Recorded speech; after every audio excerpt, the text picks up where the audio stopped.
এখন আমরা সপ্তম শ্রেণীর অনুশীলনী 5.2 এর 11 নম্বর অঙ্কটি করব। এই 11 নম্বর অঙ্কটিও হচ্ছে যে পরীক্ষার জন্য খুবই ইম্পর্টেন্ট একটি অঙ্ক। তো 11 নম্বর অঙ্কটি আমরা এখানে দেখতে পাচ্ছি যে তিনটা আমাদের রাশি দেশে, তিনটা রাশি, এই যে একটা দুইটা তিনটা। তো এই অঙ্কটা আমরা খাতায় উঠিয়ে নিয়েছি, দেখি কিভাবে করা যায়। এই যে আমি খাতায় উঠিয়ে নিয়েছি অঙ্কটি।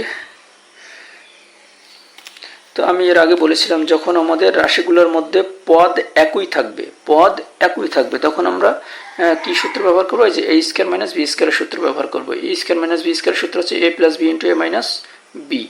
তো এই সূত্রটা আমরা ব্যবহার করব।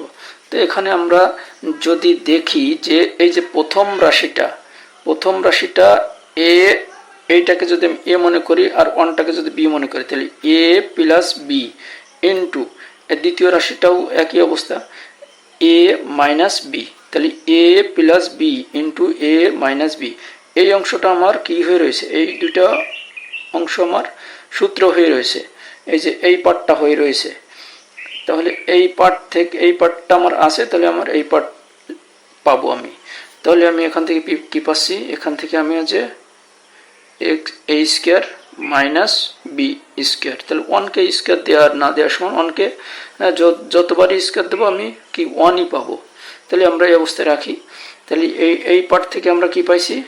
এই a square minus B square, ওয়ানের মাথায় আমি স্কয়ার দিলাম না।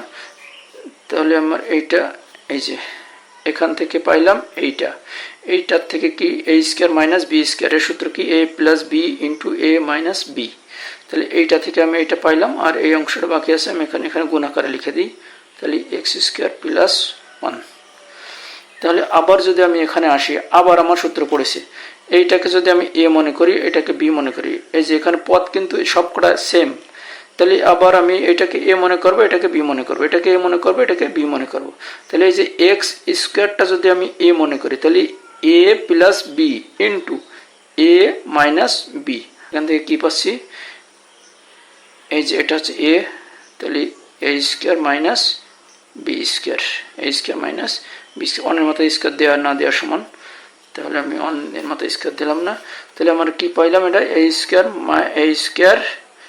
Square minus B square. তাহলে এখন আমি এটাকে যদি আমি ব্র্যাকেট মুক্ত করে দিই, তাহলে কি হবে? তাহলে এক্স আর পাওয়ারের উপর পাওয়ার, তাহলে ডাইরেক্ট গুণ, তাহলে 2 2 4 আর মাইনাস এই যে 1। তাহলে এটাই আমার অ্যান্সার,